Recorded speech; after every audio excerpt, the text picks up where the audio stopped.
시청자 여러분 안녕하십니까? 뉴스 매거진 시작합니다. 군산 새만금 컨벤션 센터가 국내외 경기 침체 속에서도 국제 행사나 이벤트 유치 등을 통해 전북 마이스 플랫폼 역할을 톡톡히 해내고 있습니다. 마이스는 회의나 포상관광, 컨벤션, 전시회의 등을 개최하는 산업인데요. 김경모 기자입니다. 군산 새만금 컨벤션 센터 지스코가 다양한 국제회의를 비롯한 행사들을 치러내며 침체된 지역 경제에 활력을 불어넣고 있습니다. 대규모 이벤트를 개최할 수 있는 컨벤션 센터인 지스코는 지난 2014년 전북 군산시에 자리 잡은 이후 회의와 관광, 컨벤션과 전시회를 통합 연계한 마이스 산업을 이끌고 있습니다. 올 하반기에는 10월에는 전국 우수시장 박람회와 오토레저 캠핑쇼, 또 11월에는 리빙 아트 앤 핸드메이드 페어가 이곳에서 열립니다.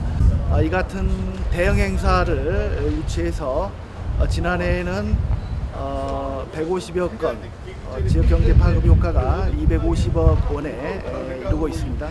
앞으로도 대형 행사를 많이 유치해서 지역경제의 활성화에 기여하도록 하겠습니다.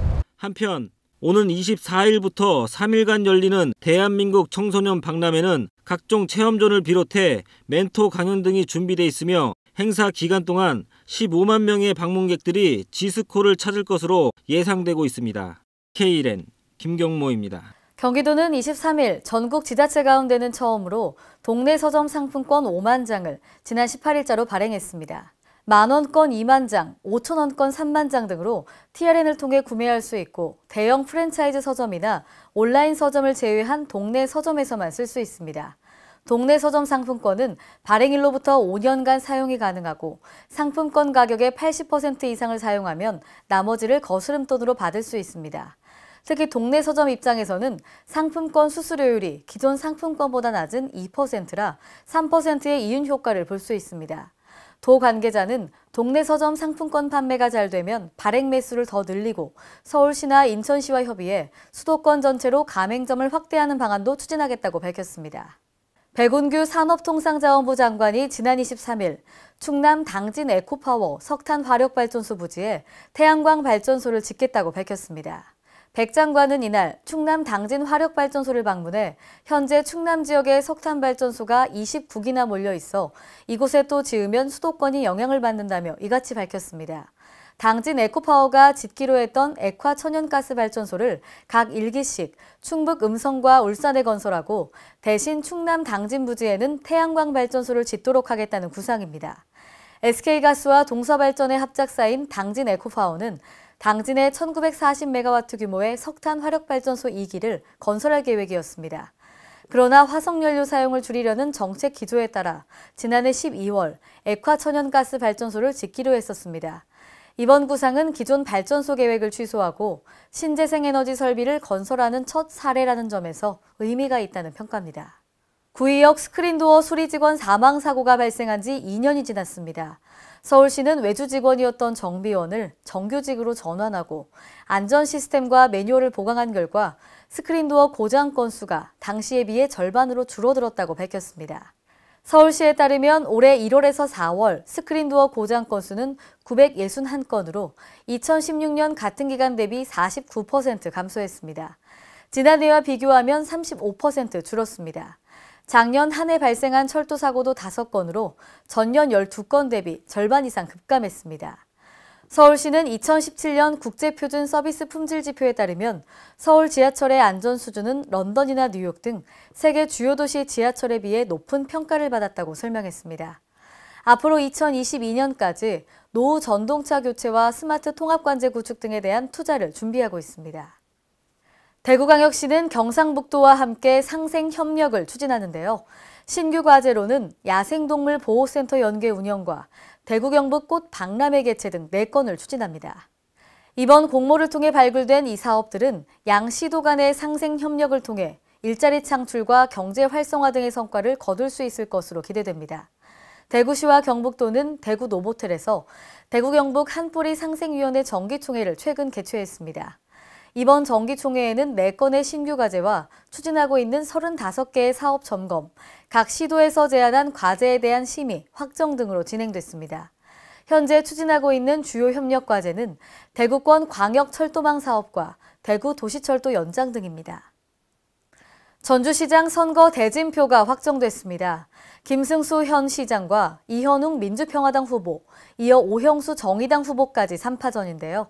각 후보들이 내놓은 공약들이 뜨겁습니다. 김경모 기자입니다. 전북 전주시장 선거 대진표가 3파전 구도로 확정됐습니다.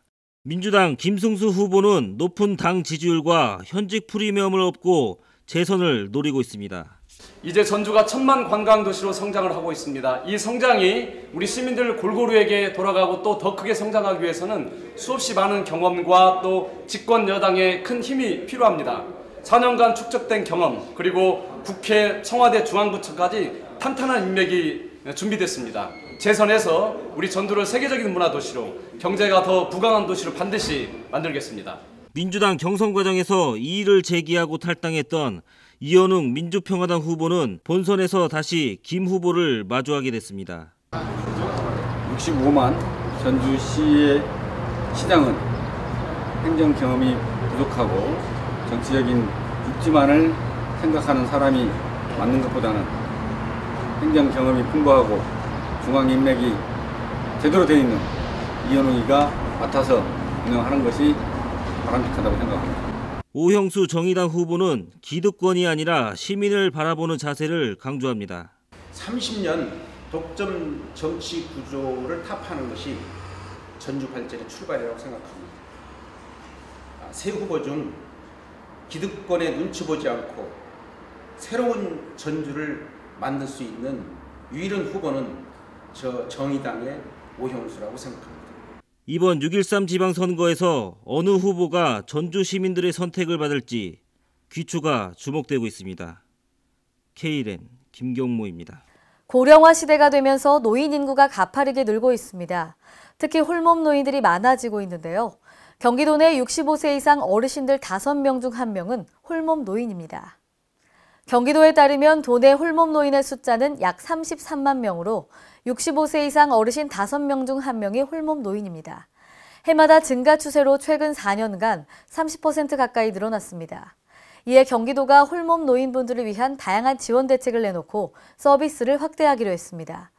우선 홀몸 노인분들이 공동주택에 함께 모여 살도록 지원하는 카네이션 하우스를 올해 47곳으로 확대합니다. 여기에 어르신들의 집을 방문해 돌봐주는 생활관리자를 1000여 명으로 늘리고 서비스 대상자도 3만여 명까지 확대합니다. 오늘의 간추린 뉴스입니다. 경상북도가 일과 삶의 균형 있는 공직문화 확산을 위해 오늘부터 매주 금요일 업무 셧다운제를 시행합니다. 업무 셧다운제는 저녁 7시 사무실 일제소 등을 실시하고 재난상황근무 등 비상근무를 제외하고는 초과근무를 인정하지 않는 제도인데요. 그동안 도는 지난해 4월부터 매주 수요일을 가정의 날로 지정 운영했지만 업무량 과다 등으로 가정의 날 운영률은 저조한 실정이었습니다. 업무 셧다운제에 따라 직원들이 주 1회만이라도 정시 퇴근해 가족과 함께하는 저녁이 있는 삶을 실현하고 직원들의 최소 휴식권 보장을 통해 업무 생산성도 향상될 것으로 기대됩니다. 전북 전주시가 AI를 활용한 민원 상담 소프트웨어 개발에 나서며 앞으로 휴일이나 심야 시간에도 민원 응답이 가능해질 전망입니다. 전주시가 전주정보문화산업진흥원과 지역 SW 기업인 스코인프와 손을 잡았는데요. 큐러닝 알고리즘을 활용한 인공지능 대화형 민원 서비스 개발이 프로젝트의 이름입니다. 이 프로젝트는 자연어 처리가 가능한 인공지능 기반 기술의 자체 개발을 목표로 합니다. 2기년 사업계획에 따라 우선 올해는 텍스트 기반, 내년에는 음성 기반의 대화형 민원 서비스를 개발해 웹사이트 및 민원 콜 전화 등 시스템을 구축, 제공할 계획입니다. 정부가 오는 9월부터 아동수당을 지급하면서 가정의 양육 부담이 조금이나마 줄어들 것으로 보입니다. 보건복지부는 앞서 가구당 월 소득이 3인 가구의 경우는 1,170만 원, 4인 가구는 1,436만 원, 5인 가구는 1,702만 원 이하로 하는 선정 기준안을 내놓고 왔는데요. 고소득층 상위 10%를 제외하고 전국 만 5세 이하 200만여 명이 대상입니다. 아이가 1명인 가정의 경우 소득 인정액 월 1,170만 원 이하면 월 10만 원을 받을 수 있는데요. 아동수당은 매월 25일 지급되며 첫 지급인 9월은 추석 연휴 영향으로 22일에 지급될 계획입니다. 세종도시교통공사 노동조합의 전격 파업으로 시민들이 큰 불편을 겪고 있습니다. 노조는 월 평균 250여만 원을 받는 무늬만 정규직이라며 기본시급을 만원대인 서울, 대전과 맞춰달라고 요구하고 있는데요. 소속 노조원들은 임금 협상이 결렬되자 지난 23일부터 출정식과 함께 운전원의 60% 정도가 파업에 들어갔습니다. 이에 시는 시민들의 불편을 줄이기 위해 1000번과 1004번 두 개 노선에 전세버스를 30분 간격으로 투입했는데요. 앞으로 노사 서로 간의 의견차가 큰 만큼 파업 장기화 가능성이 높아 시민 불편도 당분간 계속될 것으로 보입니다. 경북 포항시가 지진으로부터 학생과 시민들의 안전을 지키기 위해 학교, 도서관 11개소에 감지 센서를 설치하고 스마트 지진 방제 시스템을 구축합니다. 이를 위해 시는 시스템 준비 기간과 현장 조사를 거쳐 수집된 데이터를 바탕으로 6월 말까지 시스템 구축을 마무리한다는 계획인데요. 스마트 지진 방제 시스템은 무선 통신을 이용한 광 센서를 시설물의 주요 부분에 설치해 지진이나 여진으로 인한 미세한 진동과 균열을 감지합니다. 학교와 도서관에서 운영하는 건 전국 최초이며 조기 경보를 통해 학생과 시민들의 생명을 보호하는 첨단 시스템입니다. 강원도 원주시가 중앙정부 공모 사업인 스마트시티 국가전략 프로젝트 실증도시 선정 사업에 도전합니다. 이를 위해 원주시는 오늘 원주 의료기기 지원센터에서 스마트시티 계획 수립 완료 보고회를 갖고 스마트시티 조성을 적극 추진하는데요. 실증도시 선정 사업은 5년간 투입되는 대규모 연구개발 사업입니다. 특히 전국에서 단 2곳만 실증도시로 선정됨에 따라 전국 지방정부의 관심을 모으고 있습니다. 시는 스마트시티 조성과 시민 참여를 위한 리빙랩 운영 전략을 수립하고 보다 나은 삶의 질 향상은 물론 지속 가능한 스마트시티 구축 추진 전략을 담았습니다.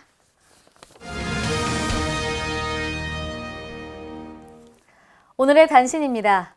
환경부가 16개 커피 전문점, 5개 패스트푸드점 등과 함께 일회용품을 줄이고 재활용을 촉진하기 위한 자발적 협약을 체결했습니다. 지난 24일에 체결된 자발적 협약식에서는 김은경 환경부 장관 등이 참석했는데요. 이번 협약에 따라 다회용 컵을 활성화하기 위해 텀블러 등 개인 컵을 사용하는 소비자에게 혜택을 제공하기로 했습니다. 기존 협약에 따라 업체별로 상이하게 제공하던 텀블러 사용 고객에 대한 혜택을 가격 할인 제도로 통일하고 음료 판매액의 10% 수준의 가격 할인 혜택을 주도록 했습니다. 소득 역전 현상 등 문제 해결을 위한 소득 연전 방지 감액 제도가 개선 추진됩니다. 보건복지부에 따르면 기초연금 수급자의 소득 인정액이 선정 기준액에 미달할 경우 기초연금을 전액 받게 되면 기초연금을 받지 못하는 소득 수준 70% 이상인 사람보다 높아지는 경우가 발생할 수 있는데요. 이에 보건복지부는 기초연금 수급자와 비수급자 간 소득 역전을 방지하기 위해 기초연금액의 일부를 감액하는 제도의 개선 등을 내용으로 기초연금법 시행령 개정안을 마련했습니다. 보건복지부 관계자는 제도 개선으로 기초연금 수급자 간, 수급자와 비수급자 간 형평성이 높아질 것으로 기대된다고 밝혔습니다. 이상으로 뉴스 매거진을 마칩니다. 시청해주신 여러분 고맙습니다.